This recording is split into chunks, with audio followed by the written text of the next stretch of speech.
جنت میں اپنے ماں باپ سے کیسے ملاقات ہوگی؟ وہ منظر کیسا ہوگا؟ جنت میں کن کن رشتہ داروں سے ملاقات ہوگی؟ یہ جاننا ہر مسلمان کے لیے ضروری ہے۔ جان کر آپ حیران رہ جائیں گے۔ بسم اللہ الرحمن الرحیم۔ پیارے ناظرین، کسی بھی انسان کے لیے دنیا میں سب سے زیادہ پاکیزہ اور محبت کرنے والا رشتہ اس کے ماں باپ کا ہوتا ہے۔ اس کے بعد انسان کے سگے بہن بھائی اور پھر دوسرے رشتہ دار آتے ہیں۔ اس دنیا میں قائم یہ رشتے کسی بھی انسان کے لیے اولین ترجیح ہوتے ہیں، جبکہ کچھ رشتے تو ہماری زندگی کے لیے ایسے لازم اور ملزوم بھی ہو جاتے ہیں کہ ان کے بغیر زندگی گزارنا ناممکن اور محال ہو جاتا ہے۔ پیارے ناظرین، جنت میں ایک ایسی شاندار اور بے مثال جگہ ہے جو اللہ عز و جل نے ایمان والوں کے لیے بنائی ہے، اور اس میں ایسی نعمتیں رکھی ہیں جو نہ کسی آنکھ نے دیکھی اور نہ کسی کان نے سنی ہیں، اور نہ ہی کسی کے دل میں ان کا خیال آیا۔ جنت کے بارے میں جو کچھ بیان کیا جاتا ہے وہ صرف سمجھانے کے لیے ہوتا ہے، ورنہ دنیا کی اعلیٰ ترین چیز کا بھی جنت کی کسی نعمت سے کوئی مقابلہ نہیں۔ لیکن اب سوال یہ ہے کہ کیا انسان کی نہ ختم ہونے والی زندگی میں ہمارے یہ اہم اور پاکیزہ رشتے کیا ہمارے ساتھ ہوں گے؟ یعنی جنت میں یہ سوال اکثر ہمارے ذہنوں میں آتا ہے کہ اس دنیا میں ہمارا سب سے عظیم رشتہ یعنی ہماری ماں کیا جنت میں بھی ہمارے ساتھ ہوگی؟ یہ احادیث کی روشنی میں اس سوال کا جواب تلاش کرتے ہیں۔ پیارے دوستو، اس سے پہلے اگر آپ نے ہمارے چینل کو سبسکرائب نہیں کیا تو ایسے واقعات سننے کے لیے ہمارے چینل کو ضرور سبسکرائب کر دیں اور ویڈیو کو لائک بھی کر دیں۔ پیارے دوستو، احادیث میں ہے کہ جب کوئی روح علیجین میں پہنچتی ہے تو وہاں پر موجود روحیں اس سے ملنے آتی ہیں اور دنیا میں اپنے رشتہ داروں کے بارے میں معلوم کرتی ہیں۔ اس طرح سے جب کوئی انسان مرنے کے بعد علیجین میں پہنچتا ہے تو اس کے رشتہ دار اس سے ایسے ملتے ہیں جیسے کسی دور دراز سے آنے والے مسافر سے ملاقات کی جاتی ہے،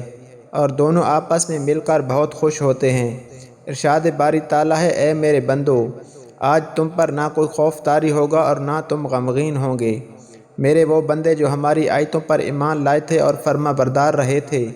تم بھی اور تمہاری بیویاں بھی خوشی سے چمکتے چہروں کے ساتھ جنت میں داخل ہو جاؤ۔ ان کے آگے سونے کے پیالے اور گلاس گردش ملائے جائیں گے، اور اس جنت میں ہر وہ چیز ہوگی جس کی دلوں کو خواہش ہوگی اور جس میں آنکھوں کو لذت حاصل ہوگی، اور ان سے کہا جائے گا کہ اس جنت میں تم ہمیشہ رہو گے۔ پیارے ناظرین، ان آیات سے یہ بات ثابت ہوتی ہے کہ جنتی مردوں کی بیویاں بھی جنت میں ان کے ساتھ ہوں گی اور ایک ساتھ ہی جنت میں رہیں گے۔ وہاں جنت میں انہیں ہر وہ چیز مہیا کی جائے گی جس کی وہ خواہش کریں گے۔ پیارے دوستو، حضرت ابو ہریرہ رضی اللہ تعالیٰ عنہ سے روایت ہے کہ رسول کریم نبی کریم صلی اللہ علیہ وآلہ وسلم نے ارشاد فرمایا، جس وقت کوئی مومن بندہ مرنے کے قریب ہوتا ہے تو رحمت کے فرشتے سفید ریشمی کپڑا لے کر آتے ہیں اور روح سے کہتے ہیں کہ نکل جا، تو اللہ سے رضا مند ہے اور اللہ تجھ سے رضا مند ہے، اللہ تعالیٰ کی رحمت کی جانب اور اس کے رزق کی جانب اور اپنے پروردگار کی جانب جو کہ غضبناک نہیں ہے۔ پھر وہ روح اس طرح سے معطر حالت میں نکل جاتی ہے جس طرح سے عمدہ خوشبودار مشک، اور فرشتے ہاتھ پر اسے اٹھاتے ہوئے آسمان کے دروازوں پر لے جاتے ہیں تو آسمان والے فرشتے کہتے ہیں، کیا عمدہ خوشبو ہے جو کہ زمین سے آئی ہے۔ پھر اس کو اہل ایمان کی ارواح کے پاس لاتے ہیں تو وہ ارواح خوش ہو جاتی ہیں، اور یہ خوشی ان خوشی سے بھی زیادہ ہوتی ہے جو کسی بچھڑے ہوئے کی آمد سے انسان کو میسر آتی ہے۔ پھر وہ پہلے سے موجود مومنین اس نئے آنے والے سے دریافت کرتے ہیں کہ فلاں آدمی نے کیا کیا اور فلاں آدمی کا کیا ہوا، یعنی جس شخص کو دنیا میں چھوڑ کر گئے تھے اب وہ کس طرح کے کاموں میں مشغول ہیں۔ پھر انہی میں سے چند ارواح آپس میں ایک دوسرے سے کہتی ہیں کہ ابھی ٹھہر جاؤ اور اسے چھوڑ دو کیونکہ یہ دنیا کے غم میں مبتلا تھا۔ یہ روح پوچھتی ہے کہ کیا وہ شخص ابھی بھی تم لوگوں کے پاس نہیں پہنچا؟ وہ تو کب کا مر چکا تھا۔ اس پر روحیں کہتی ہیں کہ پھر وہ تو جہنم میں گیا ہوگا۔ پیارے ناظرین، ہمارے نبی حضرت محمد صلی اللہ علیہ وآلہ وسلم نے فرمایا کہ تمہارے اعمال تمہارے ان رشتہ داروں اور خاندان والوں کے سامنے جو آخرت یعنی عالم برزخ میں ہیں پیش کیے جاتے ہیں۔ اگر نیک عمل ہوں تو وہ خوش ہوتے ہیں اور کہتے ہیں کہ اے اللہ، آپ کا فضل اور رحمت ہے، بس اپنی یہ نعمت اس پر پوری کیجیے اور اس پر اس کی موت دیجیے۔ اس طرح ان پر گناہ گار شخص کا عمل بھی پیش ہوتا ہے تو کہتے ہیں، اے اللہ، اس کے دل میں نیکی ڈال جو تیری رضا اور قرب کا سبب ہو جائے۔ مختلف روایات سے معلوم ہوتا ہے کہ جنت میں مختلف رشتہ دار ایک دوسرے کو پہچانتے ہوں گے اور ایک دوسرے سے ملتے جلتے رہیں گے، اور ان میں سے بعض کو ایک ساتھ رکھا جائے گا۔ سورۃ طور کی آیت نمبر 21 میں اللہ سبحانہ و تعالیٰ کا فرمان ہے، اور جو لوگ ایمان لائے اور ان کی اولاد نے بھی ایمان میں ان کی پیروی کی تو ان کی اولاد کو ہم انہی کے ساتھ شامل کر دیں گے اور ان کے عمل میں سے کسی چیز کی کمی نہیں کریں گے۔ حضرت ابن عباس رضی اللہ تعالی عنہ سے مروی ہے، بے شک اللہ تعالیٰ مومن کی آنکھ کو ٹھنڈا کرنے کے لیے ان کی اولاد کو ان کے ساتھ اصل مقام بلند کر کے اس کے پاس اس کے درجے میں پہنچا دے گے، اگرچہ یہ اولاد اپنے اعمال کے اعتبار سے اس درجے تک نہ پہنچتی ہو۔ پھر آپ صلی اللہ علیہ وآلہ وسلم نے یہ آیات تلاوت فرمائی، اور جو لوگ ایمان لائے ہیں اور ان کی اولاد نے بھی ایمان میں ان کی پیروی کی، اس سے معلوم ہوتا ہے کہ انسانوں کی اولاد کو اس کی خواہش کے مطابق ان کے ساتھ ہی رکھا جائے گا۔ جو لوگ جنت میں جائیں گے تو یقیناً یہ وہ لوگ ہوں گے جنہوں نے اس دنیا میں نیک اعمال کیے ہوں گے، جبکہ ایسے لوگ بھی شامل ہوں گے جنہوں نے گناہ کیے ہوں گے لیکن اپنے گناہوں پر شرمندہ ہو کر اس دنیا میں ہی اللہ سے معافی مانگ لی ہوگی اور صدقہ دل سے توبہ استغفار کر لیا ہو تو اللہ تعالیٰ ان کو معاف فرما کر جنت میں داخل کرے گا۔ یہاں اللہ تبارک و تعالیٰ ان کی ہر خواہش پوری فرما دے گا، اور یقیناً اس کی خواہش میں سے ایک خواہش یہ بھی ہوگی کہ دنیا میں اس سے جو بھی گناہ سرزد ہو چکے ہوں، کوئی گناہ والے اعمال اس نے کیے ہوں تو اس سے وہ تمام اعمال بھلا دیے جائیں، کیونکہ جنت امن اور سکون کی جگہ ہوگی جہاں منفی خیالات اور غم و غصے کی کوئی گنجائش نہ ہوگی، اور ایک مومن اور ایک جنتی ہر طرح خوشحالی ہوگی، جیسا کہ سورۃ البقرہ کی آیت نمبر 25 میں اللہ تبارک و تعالیٰ ارشاد فرماتا ہے، اور جو لوگ ایمان لائے اور نیک عمل کرتے رہے ان کو خوشخبری سنا دو کہ ان کے لیے جنت کے باغ ہیں جن کے نیچے نہریں بہہ رہی ہیں۔ جب انہیں ان میں سے کسی قسم کا میوہ کھانے کو دیا جائے گا تو کہیں گے یہ تو وہی ہے جو ہم کو پہلے بتایا گیا تھا، اور انہیں ایک دوسرے کے ہم شکل میوے دیے جائیں گے، اور وہاں ان کے لیے پاک بیویاں ہوں گی اور وہ جنت میں ہمیشہ رہیں گے۔ پیارے ناظرین، ایک اور حدیث میں نبی کریم صلی اللہ علیہ وآلہ وسلم نے ارشاد فرمایا، جب اہل جنت جنت میں داخل ہوں گے اور ان میں سے کسی کو اپنے بھائیوں اور رشتہ داروں سے ملنے کی خواہش ہوگی تو اس کا بسترا اسے اڑا کر اس کے بستروں کے برابر پہنچا دے گا، اور پھر دونوں تکیے لگا کر دنیا میں گزرے ہوئے دنوں کے بارے میں باتیں کرنے لگیں گے۔ ان میں سے ایک اپنے ساتھی سے کہے گا، اے فلاں، تمہیں یاد ہے کہ اللہ نے فلاں دن اور فلاں جگہ پر ہماری مغفرت فرمائی تھی، اس طرح کہ ہم نے اللہ تبارک و تعالیٰ سے دعا کی تھی اور اللہ تبارک و تعالیٰ نے ہمیں مغفرت کا پروانہ عطا فرما دیا تھا۔ رسول اللہ صلی اللہ علیہ وآلہ وسلم کے مزاج مبارک کے بارے میں متعدد حدیث مبارکہ میں بیان کیا گیا ہے کہ آپ صلی اللہ علیہ وآلہ وسلم انتہائی شگفتہ مزاج تھے اور نرمی اور محبت سے اور مسکرا کر بات کیا کرتے تھے، تاہم کئی بار آپ صلی اللہ علیہ وآلہ وسلم بے اختیار ہنس بھی دیتے تھے، مگر یہ اس وقت ہوتا جب آپ صلی اللہ علیہ وآلہ وسلم آخرت کے حالات بیان فرما رہے ہوتے تھے۔ امام عسقلانی نے فرماتے ہیں، یہ کہا گیا ہے کہ آپ صلی اللہ علیہ وآلہ وسلم صرف آخرت کے امور پر ہنسا کرتے تھے، اگر کوئی معاملہ دنیا سے متعلق ہوتا تو اس پر آپ صلی اللہ علیہ وآلہ وسلم صرف تبسم فرمایا کرتے تھے۔ آپ صلی اللہ علیہ وآلہ وسلم نے ایک بار صحابہ کرام کو یہ آگاہ کیا کہ روز محشر جب کسی کو جہنم سے نکال کر جنت میں بھیجا جائے گا تو اس کی حالت کیا ہوگی؟ اس پر آپ صلی اللہ علیہ وآلہ وسلم ہنس کر واقعہ احوال بیان کیا۔ بخاری شریف اور مسلم شریف میں یہ متفقہ علیہ حدیث مبارکہ یوں بیان کی گئی ہے،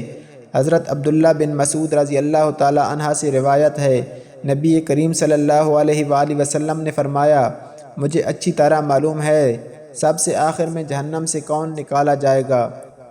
یا سب سے آخر میں کون جنت کے اندر داخل ہوگا۔ یہ آدمی اپنے جسم کو گھسیٹتا ہوا جہنم سے باہر نکالے گا، چنانچہ اللہ تبارک و تعالیٰ اس سے فرمائے گا، جا جنت میں داخل ہو جا۔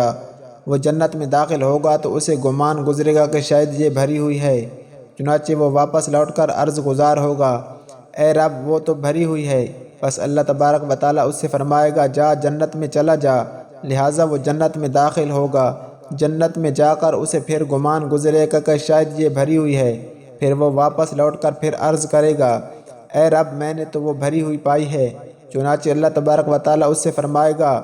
جا اور جنت میں داخل ہو جا، کیونکہ تیرے لیے جنت میں دنیا کے برابر بلکہ اس سے بھی 10 گنا زیادہ حصہ ہے، یا فرمایا تیرے لیے 10 دنیاؤں کے برابر حصہ ہے۔ وہ عرض کرے گا اے اللہ کیا مجھ سے مزاح کرتا ہے یا پھر مجھ پر ہنستا ہے، حالانکہ وہ تو حقیقی مالک ہے۔ حضرت عبداللہ بن مسعود رضی اللہ تعالیٰ عنہ بیان کرتے ہیں کہ میں نے دیکھا کہ اس پر نبی کریم صلی اللہ علیہ وآلہ وسلم ہنس پڑے، یہاں تک کہ آپ صلی اللہ علیہ وآلہ وسلم کے دندان مبارک نظر آنے لگے۔ آپ صلی اللہ علیہ وآلہ وسلم فرماتے تھے یہ اہل جنت کے سب سے کم درجے والے شخص کا حال ہے۔ حضرت ابو سعید خدری سے روایت ہے کہ نبی کریم صلی اللہ علیہ وآلہ وسلم نے فرمایا جو آدمی سب سے آخر میں جنت میں داخل ہوگا وہ گرتا پڑتا اور گھسیٹتا ہوا دوزخ سے اس حال میں نکلے گا کہ دوزخ کی آگ اسے جلا رہی ہوگی۔ پھر جب وہ دوزخ سے نکل جائے گا تو پھر دوزخ کی طرف پلٹ کر دیکھے گا اور دوزخ سے مخاطب ہو کر کہے گا کہ بڑی بابرکت ہے وہ ذات جس نے مجھے تجھ سے نجات دی، اور اللہ تعالیٰ نے مجھے وہ نعمت عطا فرمائی کہ اولین و آخرین میں سے کسی کو بھی وہ نعمت عطا نہیں فرمائی۔ پھر اس کے لیے ایک درخت بلند کیا جائے گا،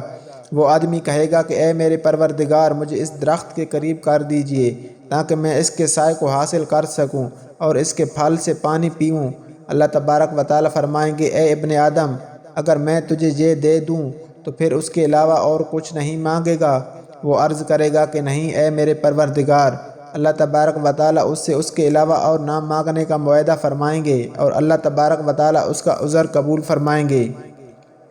کیونکہ وہ جنت کی ایسی ایسی نعمتیں دیکھ چکا ہوگا کہ جس پر اسے صبر نہ ہوگا۔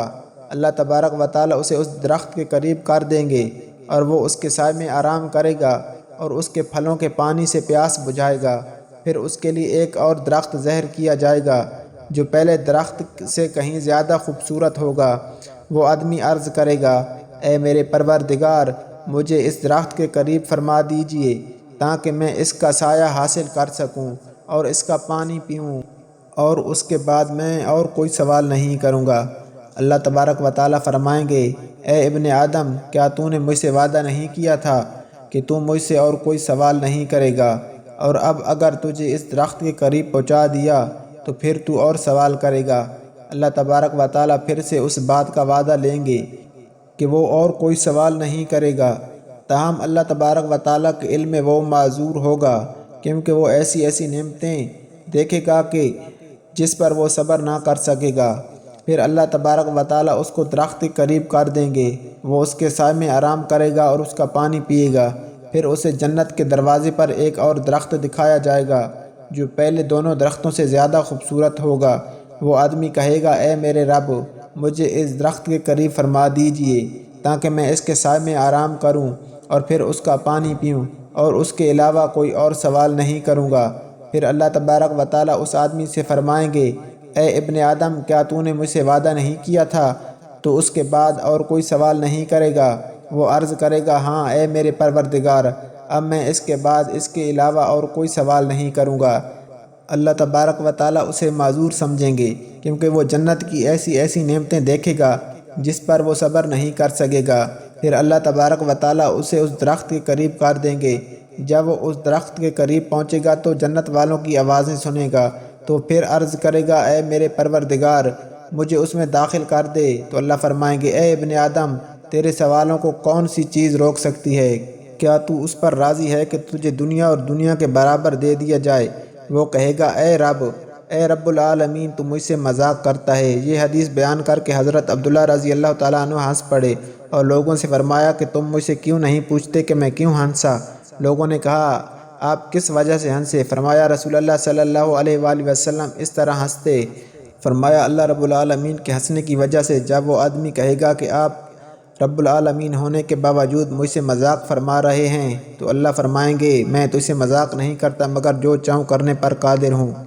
پیارے دوستو اللہ عز و جل سے دعا ہے کہ ہمیں اس دنیا کی آزمائش میں کامیاب و کامران فرما کر جنت میں داخل فرمائے اور ہمارا خاتمہ بالخیر فرمائے۔ ناظرین کامنٹ میں اللہ کے ناموں میں سے ایک نام ضرور ٹائپ کر دیں۔